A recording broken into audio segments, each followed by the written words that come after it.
Today I'm talking about Birdman, or The Unexpected Virtue of Ignorance. Yeah, this movie's been out for a couple weeks, but I just got to see it. It wasn't playing anywhere nearby. Michael Keaton is back, and he returns in the suit that made his career. Just not the one you think of. Birdman is about a guy who used to be in superhero movies 20 years ago, played by Michael Keaton. The cast is largely filled with people who also used to be in superhero movies. You have Michael Keaton, you have Emma Stone, you have Edward Norton. He used to play Birdman 20 years ago, and he quit, and he didn't take the role of Birdman for Birdman 4. He thought that was enough, and that kind of ended his career. It kind of killed his career as a movie star. And now he's kind of a washed-up actor. The obvious symbolism here is that the movie's supposed to be about Michael Keaton being washed up because, of course, he used to play Batman. He starts trying to do theater on Broadway, and he starts this play called What We Talk About When We Talk About Love. All anyone ever wants to talk about is Birdman, a movie he did 20 years ago, a movie he is trying his hardest to let go of. He wants to be a legitimate actor on Broadway. The question is, was he ever a legitimate actor to begin with? He's lived in Birdman's shadow for 20-so years. So much so that even while he's doing the play, he still hears Birdman's voice in his head, and sometimes even sees him, and sometimes daydreams about having Birdman's superpowers. I loved this movie. I loved it. It was beautiful. This movie was so gorgeous. It was so much fun, from beginning to end. It was so much fun. It was so creative. And, you know, I can't even begin to describe it, because the trailers don't quite do it justice. The trailers make it look out to be this wacky comedy. And if you haven't seen the trailers and you just heard the name, you'd think it's a superhero movie. You'd think it's a superhero movie that you maybe missed all of the hype for, and it's just mixed in with the crowd. It's not at all. It is definitely not a superhero movie. Let's make that very clear. There's no fight scenes in this. There's no bad guys. There's no superpowers. Well, okay. There's a little bit of superpowers, but that's weird too. While he's working on the play, and trying to get everything running, of course, lots happen. Lots of stuff happen, and there's a lot of drama there. Every single character in this movie is insecure and split down the middle and just deep. You know, every character is rich with emotion and feelings, and everybody gets resolution at the end. There's so much character development in this movie, with lots of twists and turns. This movie has style. It has some of the coolest looking scenes in movies today. The entire movie is one shot, artificially of course, but the whole movie is done with no cuts. There's cuts, but they hide them with creative kind of editing and creative compositions of scenes. They hide the cuts, so the entire movie looks like it's one long cut that never ever ends. I love when movies do that.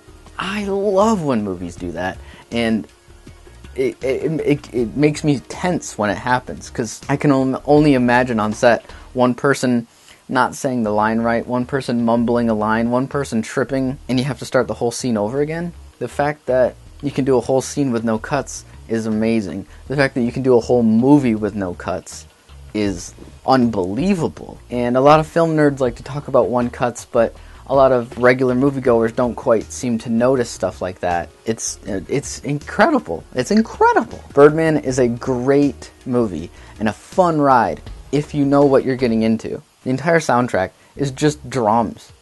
It's like jazz drummer. And at first, you almost can't believe it. Like, the entire movie? And it works. It works beautifully. Like it's some kind of performance. The movie tries to feel like a play.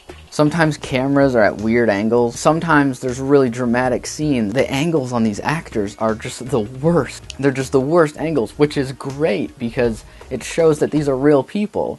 Instead of having them always expertly lit and put with, you know, the best angles and everything, these are real people, and real people don't always look 100%.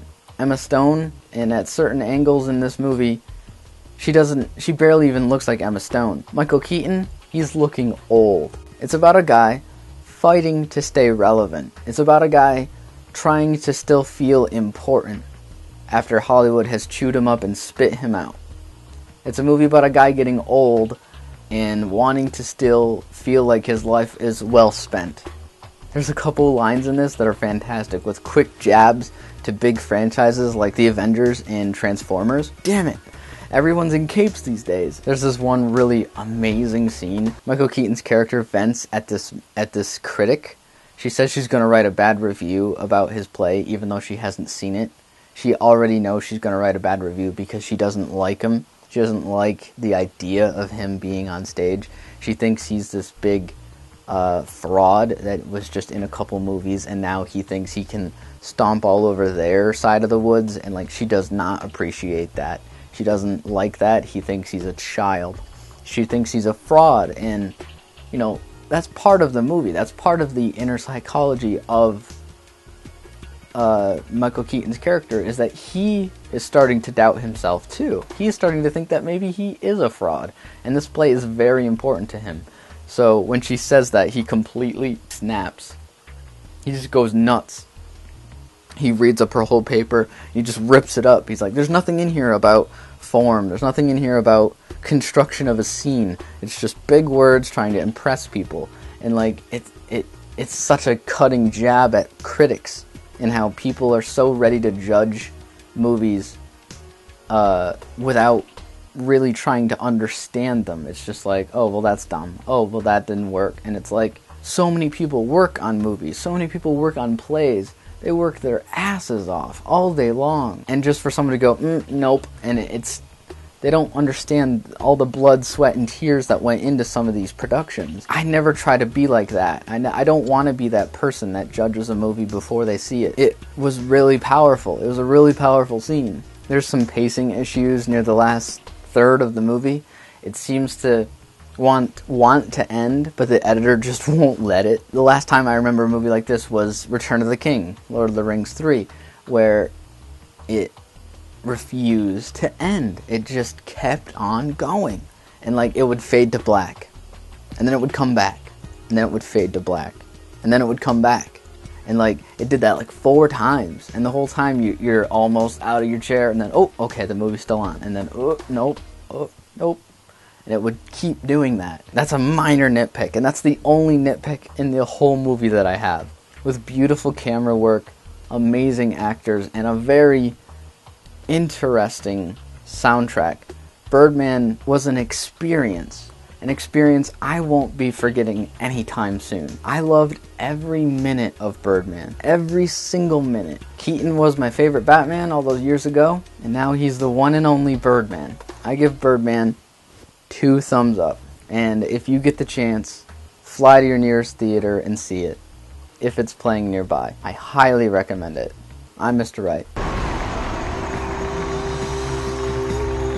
Why don't you get your wings in your bird suit, man? Ow! Hey!